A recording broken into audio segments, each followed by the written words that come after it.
ગુજરાત ગૌરવ દિને મુખ્યમંત્રી ભૂપેન્દ્ર પટેલે પંચમહાલ જિલ્લાને 644.72 કરોડના વિકાસકામોની ધરી ભેટ. મુખ્યમંત્રી ભૂપેન્દ્ર પટેલે પાવંત્રા પંચમહાલ ખાતે ગુજરાત ગૌરવ દિવસની રાજ્ય કક્ષાની ઉજવણીનો પ્રારંભ નાગરિકોને 644.72 કરોડના વિકાસકામોની ભેટ આપીને કરાવ્યો હતો. મુખ્યમંત્રીએ ગુજરાતના વિકાસના 2001 પહેલા અને તે પછીના એમ બે કાલખંડોનો સ્પષ્ટ નિર્દેશ કરી ભેદરેખા આલેખી હતી.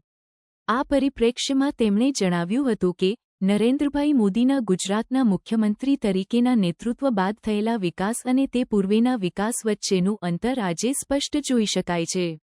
રાજ્યનો કોઈપણ વિસ્તાર સર્વગ્રાહી વિકાસથી વંચિત ન રહે તેવું સુદૃઢ આયોજન વડાપ્રધાનના દિશાનિર્દેશમાં કરાયું છે. ગરવા ગુજરાતીઓ ઉન્નત મસ્તકે ગર્વપૂર્વક કહી શકે એ પ્રકારે ગુજરાતે તમામ ક્ષેત્રોમાં વિકાસના નવા સીમાચિહ્નો સ્થાપિત કર્યા છે. મુખ્યમંત્રી ભૂપેન્દ્ર પટેલે ગુજરાત ગૌરવ દિને પંચમહાલ જિલ્લાના ગોધરા ખાતેથી 644.72 કરોડના વિવિધ 85 જેટલા વિકાસ પ્રકલ્પોનું ઈ-લોકાર્પણ, ઈ-ખાતમુહૂર્ત કર્યું હતું. મુખ્યમંત્રીએ ગોધરામાં 5.5 કરોડ ઉપરાંતના ખર્ચે નિર્માણ થયેલ પોલીસ મહાનિરીક્ષકની કચેરીનું લોકાર્પણ કર્યું હતું.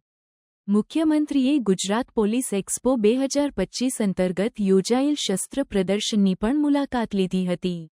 મુખ્યમંત્રીએ સ્પષ્ટપણે જણાવ્યું કે પહેલા આખા વર્ષના જિલ્લાના વિકાસ કામોના બજેટ જેટલી રકમના વિકાસ કામો આજે એક જ દિવસમાં લોકોને આપવામાં આવી રહ્યા છે.